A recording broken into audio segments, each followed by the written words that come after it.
अब हम अपना नेक्स्ट क्वेश्चन देख लेंगे। डायरेक्शन हम पढ़ लेंगे। 3 स्टेटमेंट है और 3 कंक्लूजन है और इसमें भी फॉलोज ही पूछा गया है। स्टेटमेंट हमारे only pizza are pasta, few pizza burger, only a few burger are fries. इसकी कंक्लूजन ये है no pasta are fries, all pizza can never be burger, some burger are not fries. तो इसका diagram जो है हमारा ये बनेगा।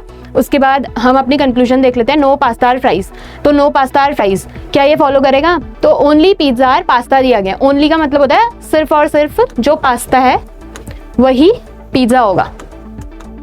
पिज्जा और कुछ भी एलिमेंट इसमें से हमारा नहीं हो सकता है, तो ये हमारा फॉलो करेगा।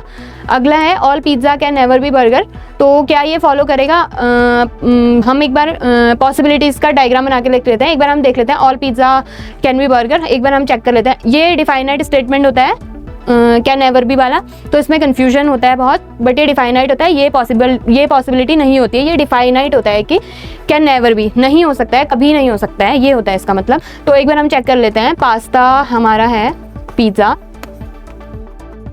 ऑल पिज्ज़ा बर्गर बना के एक बार हम चेक कर लेते हैं। तो अगर हम ये डायग्राम बनाएंगे तो हमें पता, इससे हमें ये कॉन्ट्राडिक्ट कर जाएगा इस स्टेटमेंट को ओनली पिज्ज़ा और पास्ता, क्योंकि इसमें सम पास्ता आ रहा है बर्गर।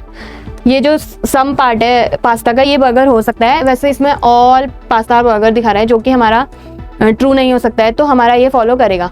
तो इससे हमें पता चलेगा कि सम पार्ट जो ये वाला पार्ट है वो कभी भी बर्गर नहीं हो सकता है। ये वाला पार्ट पास्ता वाला पार्ट कभी भी बर्गर हमारा नहीं हो सकता है। Some burger are not fries, only a few burger are fries दिया है, only a few burger are fries ये दिया है हमें। तो ओनली अ फ्यू का मतलब होता है कि सिर्फ इतना ही जो ये पार्ट है बर्गर का वही फ्राइज होगा, बाकी ये जो हमारा पार्ट है थोड़ा बचा है ये फ्राइज नहीं हो सकता है, तो ये हमारा फॉलो करेगा। इसके हमारे तीनों स्टेटमेंट फॉलो करेंगे, फर्स्ट, सेकंड एंड थर्ड। तो ये कॉन्सेप्ट ध्यान रखिएगा, इनमें बहुत कन्फ्यूजन होता है। अब हम अपने नेक्स्ट सेशन में मिलेंगे। Thank you.